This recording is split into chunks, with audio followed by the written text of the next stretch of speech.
Deputy Speaker.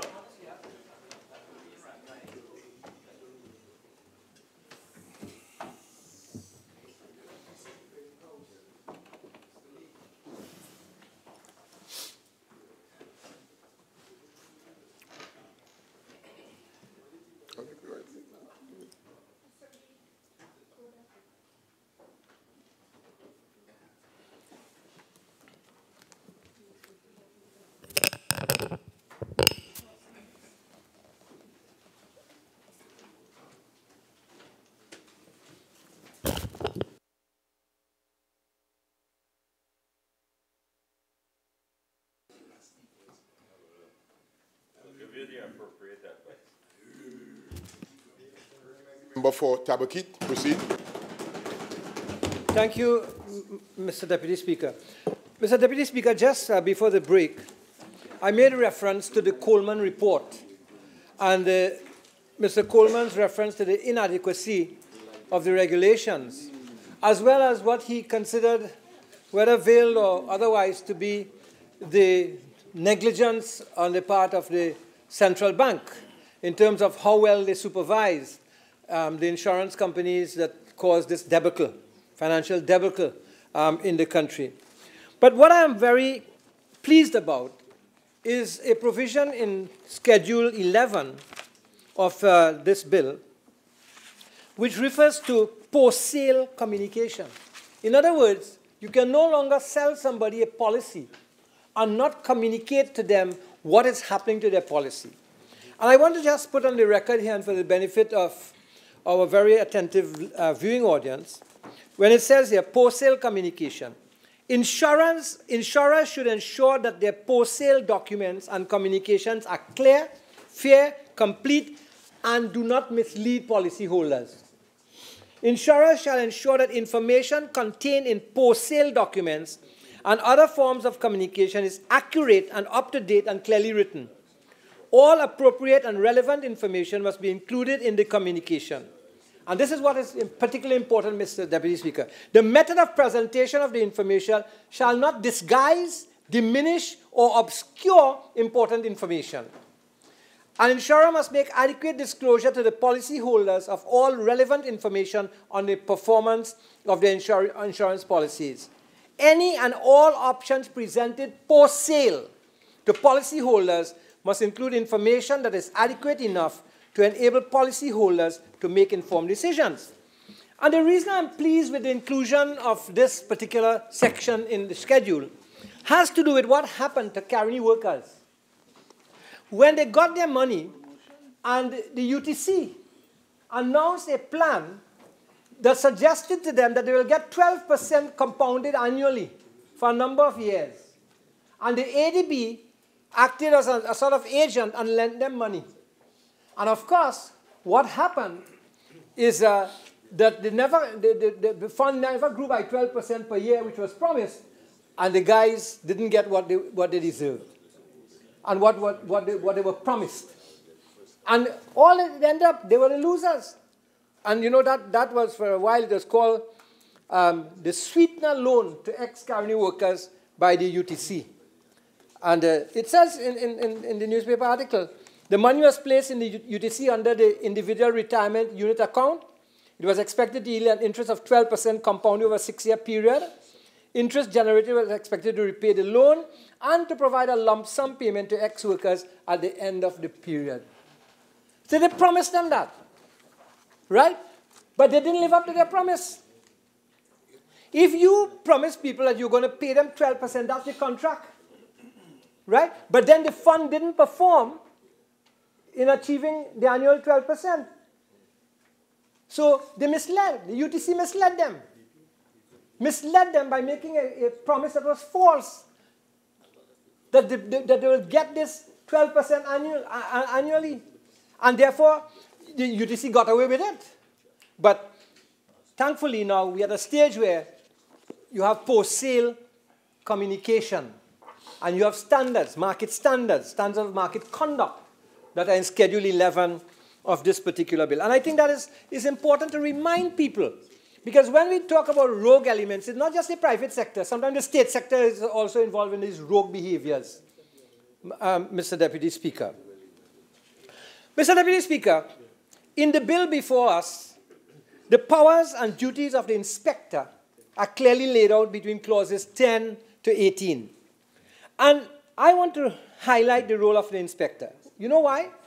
Because the failure of the inspector to carry out his functions without fear or favor is crucial to the proper administration of this Act. Since the Act will allow insurers to carry out their businesses if the inspector fails to act with precision and on a timely basis. And we know in this country how we define a timely basis. We know how we define a timely basis. We really know how we define a timely basis. It begs the question as to who will guard the guard. And in this case, the guard being the inspector at the central bank. Who will do it? Mr. Deputy Speaker, this is a country in which people are not known to have to pay for their lack of attention to their responsibility. People are just getting away. So someone is involved in some scam, he continues to work, maybe 5-6 months after, and then he gets fired, not even put on suspension. Mr. Deputy Speaker, if we are doing the right things, justice will be swifter in this country. But it has not been our tradition, unfortunately. For example, I ask, what action has been taken by the Office of the DPP with respect to the Coleman report? What action has been taken? How can the public have confidence in laws like that which we are passing today if the perception of its administration and application is that nothing will happen? Where is the public in all of this? Where is the consumer in all of this? You can have the best law, but if the people who are placed to administer the law are not doing their work, then the public is not protected. Mr. Deputy Speaker, I have a fervent plea.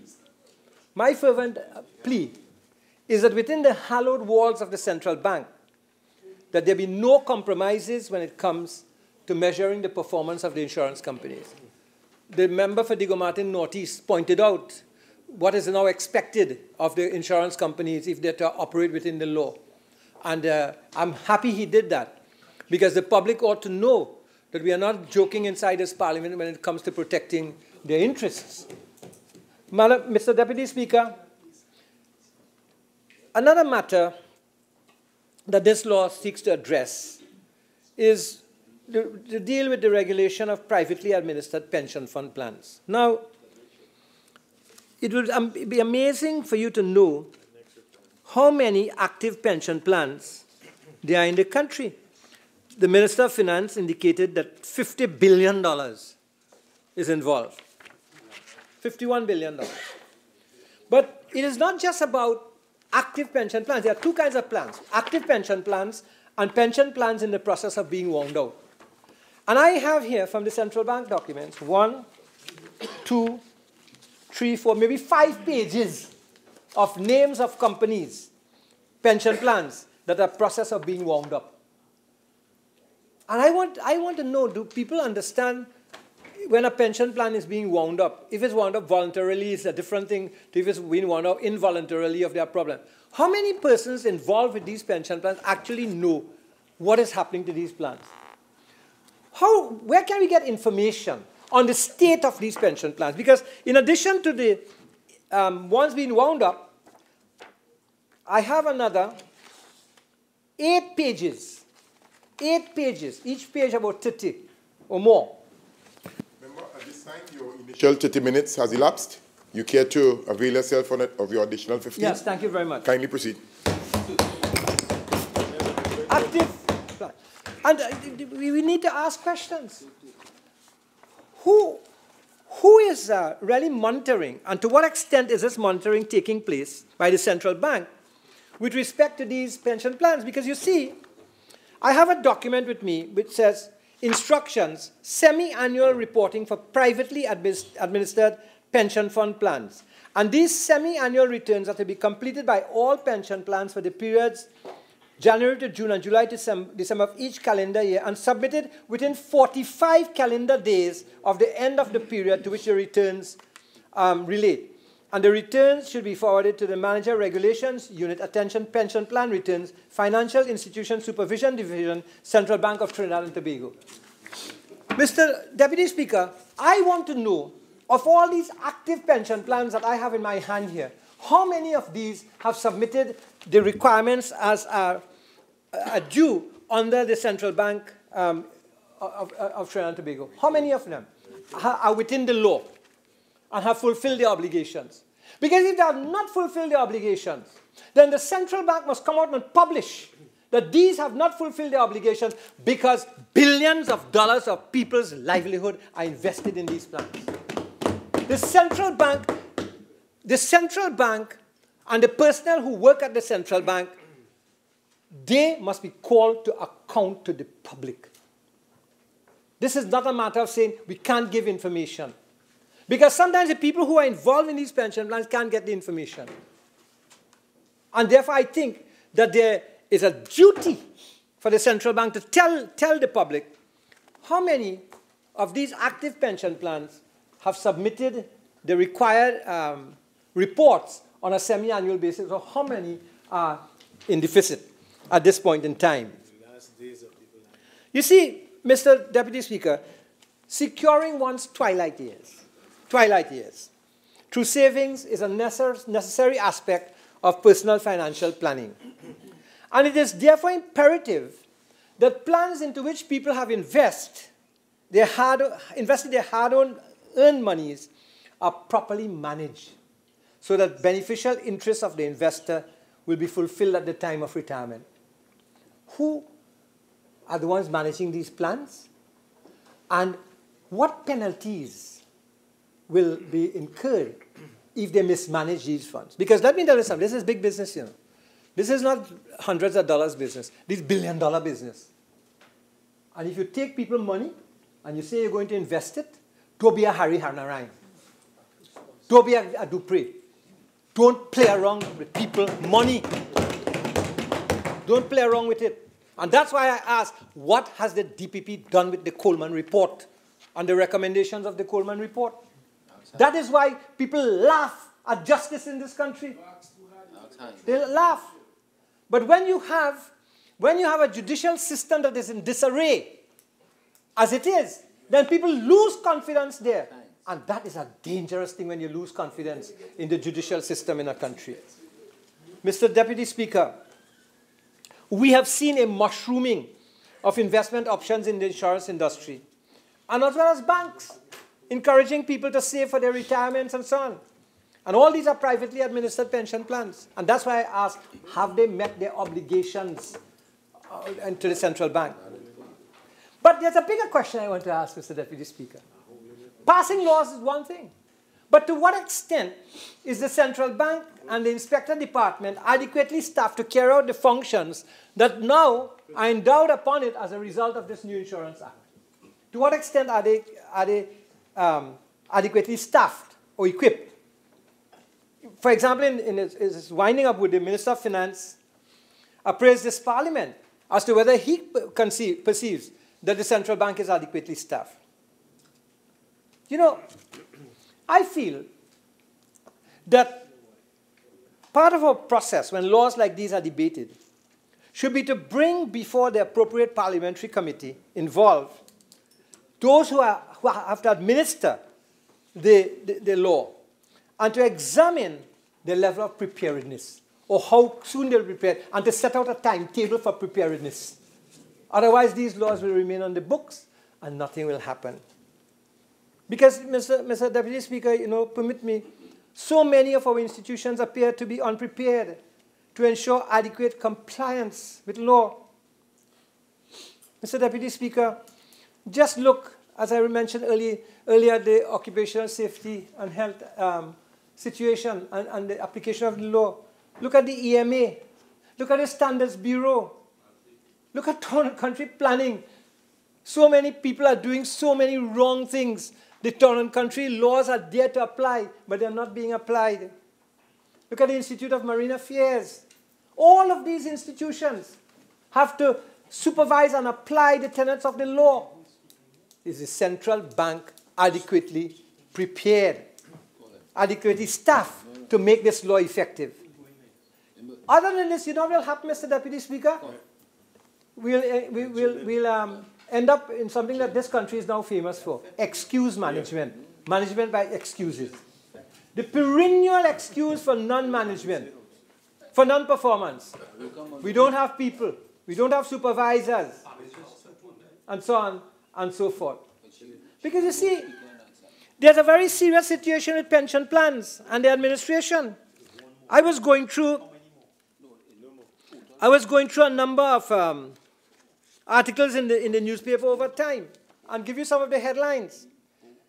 CWU, Union, Communication Workers Union, they talk about their pension plan as TSTT and 36 million owed to retirees. TNTech workers protest over stalled pension plans, 2011. You have ex-workers storm ArcelorMittal plant over pension plan woes. Vincent Cabrera accusing Mr. Duke of taking some $2 million. It was from Trinidad Guardian. The unions accused PSA President Watson Duke of engaging in regulatory impropriety for failing to officially register the employees' pension plan, for which more than $2 million has reportedly been deducted from workers over time, says Cabrera. When these things are happening in the country, and when people's money are being treated with such callousness, and when their futures are being imperiled, where are the regulatory authorities, and how are they staffed and prepared in order to deal with this, Mr. Deputy Speaker? Mr. Deputy Speaker, I am very, very happy about the matters of governance, improved governance that is enshrined in this particular law. And in particular, we talk about the responsibilities of directors. And I do know that the member for Diego Martin Northeast made reference to it, the audit committees that have to be set up, and the work of the audit committees and how they are supposed to operate in all of this. But Mr. Speaker, Mr. Deputy Speaker, as I conclude my short presentation on this bill, which again I said is a good bill and we support good legislation, let me just also say that consumers have a right to know, and the state has a responsibility to educate consumers about their rights. We must not just pass this legislation. We must take this legislation and dissect it in a form that people can understand it, so that they can have a better understanding of the contracts into which they are entering. You know, while we took the break, a 19-year-old sent me a 29-year-old sent me a little message and said, his car got hit.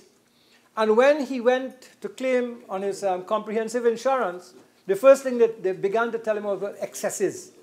And he said when he calculated the excess that they were going to take off, it was better for him to go and fix his car himself. Rogues in the insurance industry. Rogues. Member, I'm sure you can use a better word. Yes. Persons who are ripping off the pockets, cutting the pockets of people, and all the money is falling out on the ground. Yeah. No, but you see, I feel deeply about this, because as a member of Parliament, I'm sure all my colleagues know this, you get people coming in your office on a weekly basis, telling you about their woes with insurance companies, telling you they can't get their insurance. And this brings me to another point. Look at what has happened to the NIB and the future of the NIB. Right? I mean, that comes under its own legislation and what have you and so on. But, that is in peril. And the actuaries are actually saying that. What has happened? Is it that they have not invested properly? No, you talk about raising the fees and so on to accommodate being able to pay people in the future. But have the funds that have been collected, have they been invested properly?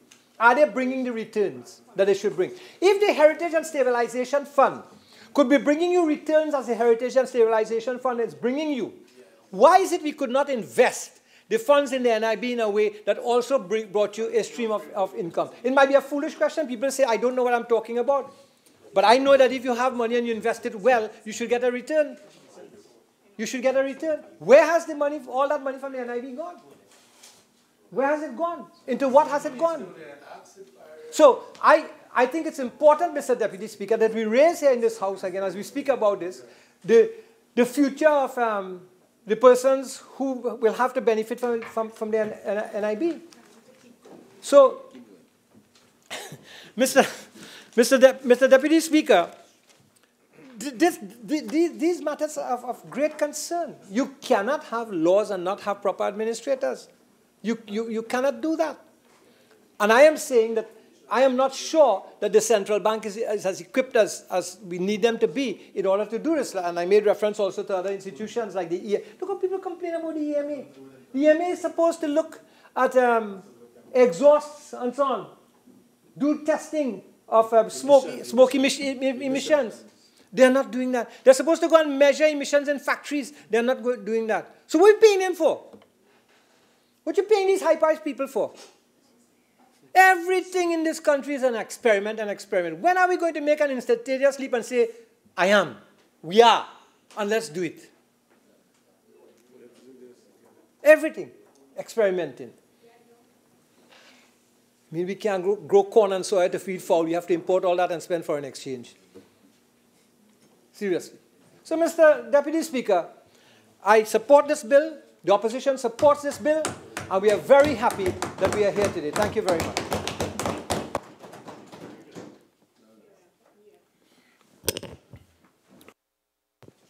Based on the agreement of the leaders on both sides of the House, we are reverting to introduction of bills. Clerk. Introduction of bills on the third supplemental order paper. The Valuation of Land Amendment Bill 2018 in the name of the Minister of Finance. The Property Tax Amendment Bill 2018 in the name of the Minister of Finance. Leader of Government Business. Thank you very kindly, Madam Mr. Deputy Speaker. Mr. Deputy Speaker, I beg to move that this House do now adjourn to Friday the 16th day of February 2018. At that time, we will continue the debate that we have started today, and we will also like to begin the debate on the Valuation of Land Amendment Bill and the Property Tax Amendment Bill as a package. I beg to move.